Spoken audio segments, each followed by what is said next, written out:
Bera'yla bugünkü etkinliğimiz ev süpürme. Bera temizlik peşinde. Elektrik süpürgesini istedi. Elektrik süpürgesini verdik kendine. Ve dip bucak temizliğe başlıyor şu anda. Evin kirlendiğini hissetti herhalde. Makinist de iş başında. Makinist ayağımızla açık tutmadığımız için o da ayağıyla makinenin üzerine basıyor.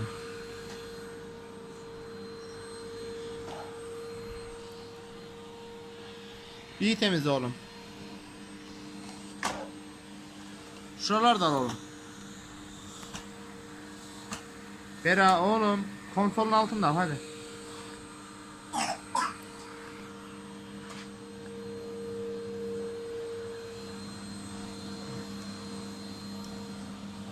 Yani altlar neyini çok güzel temizliyor. Öyle sadece ortaya temizlemiyor. Böyle üstün körü de yapmıyor yani.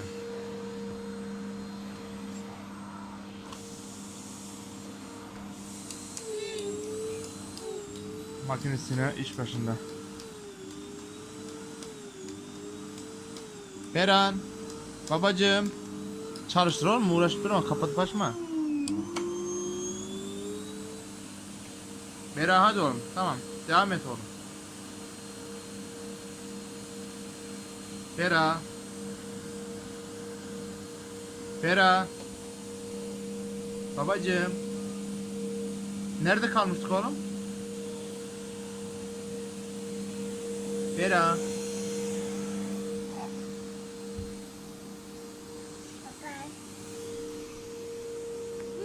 Hadi oğlum süpür, süpür. Tamam ben bunu uzaklaştırıyorum oğlum. Hı. Süpür sen.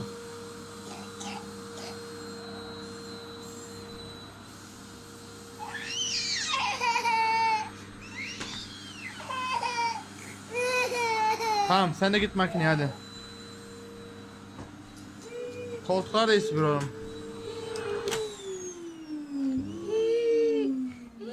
Ne? Bu da makineyi ellemeden olmuyor. Tamam oğlum çalıştırdık yere.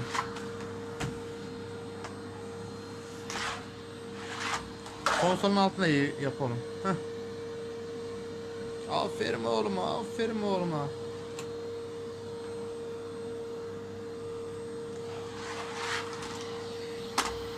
Sağ sol dip bucak demeden her yeri temizledim maşallah oğluma.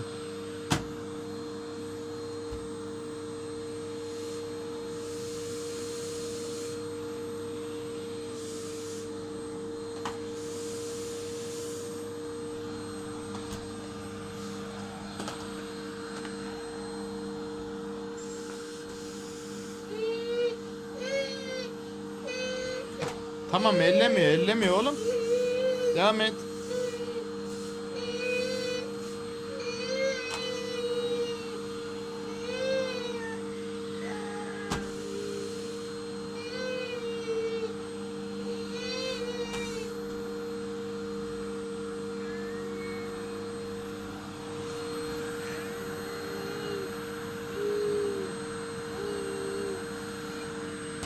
Yine geldi.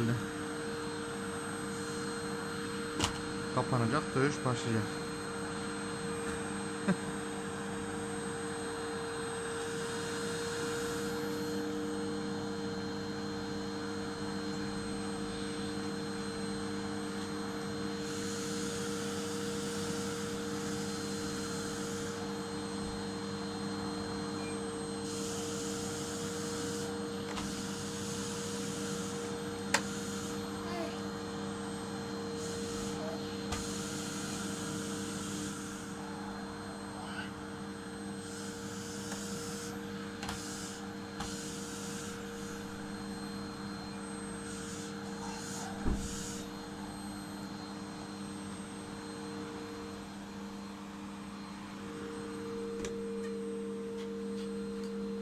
Bitti mi babam? Bu kadar yeter mi oğlum? Tamam mı diyorsun? Tamamdır.